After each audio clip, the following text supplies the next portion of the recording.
दोस्तों नमस्कार। जब प्रधानमंत्री नरेंद्र मोदी 2014 में चुन के आए थे, तो उनसे जनता को बहुत उम्मीदें थी और एक ऐसा विश्वास था कि वो जो पॉलिटिकल इकोसिस्टम है, उसमें एक बहुत बड़ा चेंजेस लेके आएंगे।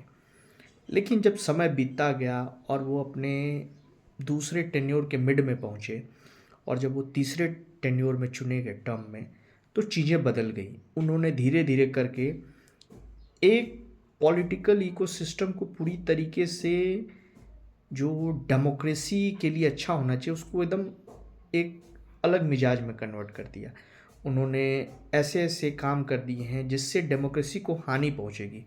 पहला उन्होंने सबसे जो डिवास्टेटिंग इफेक्ट लाया है, वो प्रेस कॉन्फ्रेंस के कल्चर को ख़त्म कर दिया है।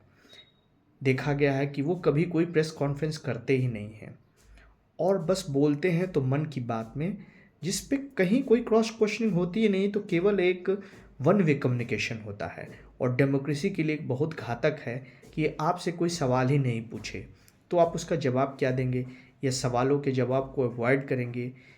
इसी तरह ये सेम जब प्रधानमंत्री ऐसी चीज़ें बिहेव कर रहे हैं, तो वही सेम चीज़ें ब्यूरोक्रेट बिहेव करेंगे, वही सेम चीज़ें जुडिशरी में, क्योंकि सारे ऑर्गन इंटरकनेक्टेड हैं।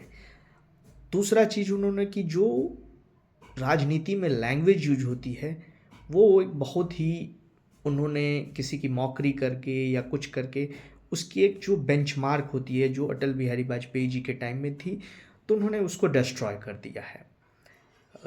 डेमोक्रेसी में लोग किसी भी हद तक जा सकते हैं, एक दूसरे को डिफेम करने के लिए, उसको मलाइन करने के लिए कोई एक स्टैंडर्ड नहीं है।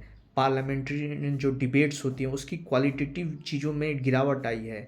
जो मीडिया है वो एक तरीके से इम्पार्शियल नहीं रह गया, वो केवल प्रो गवर्नमेंट बातें करता है। उसमें एक क्रिटिकल एनालिसिस की जो पावर है वो ख़त्म हो गई है। ये सारी चीज़ें नरेंद्र मोदी जी के टेन्योर में हुआ है, जिसकी कीमत डेमोक्रेसी को और भारत को चुकानी होगी। इसलिए जब भी कभी आप या कोई भी किसी इलेक्टेड हेड को या जो अपने रिप्रेजेंटेटिव उसको चुनता है, तो ये इंश्योर करना चाहिए कि यार कुछ मूलभूत चीज़ें चेंज ना हो। वरना हम वो तो जवाब दे रहेंगे नहीं, बस चुनाव आएगा उस समय रैलियां करेंगे लोग और चुनाव जीतेंगे। एक केवल मकसद बन चुका है आज की डेट में भारत के जो पॉलिटिकल इकोसिस्टम है, कि किसी भी हद में चुनाव जीतना। चुनाव के लिए कितनी भी रैलियां कर लो, कितने भी चीज़, लेकिन प्रेस कॉन्फ्रेंस कोई नहीं करना चाहता, क्योंकि वहाँ आपको जवाब देना पड़ेगा। इंटेलेक्चुअल जर्नलिस्ट रहेंगे तब। धन्यवाद।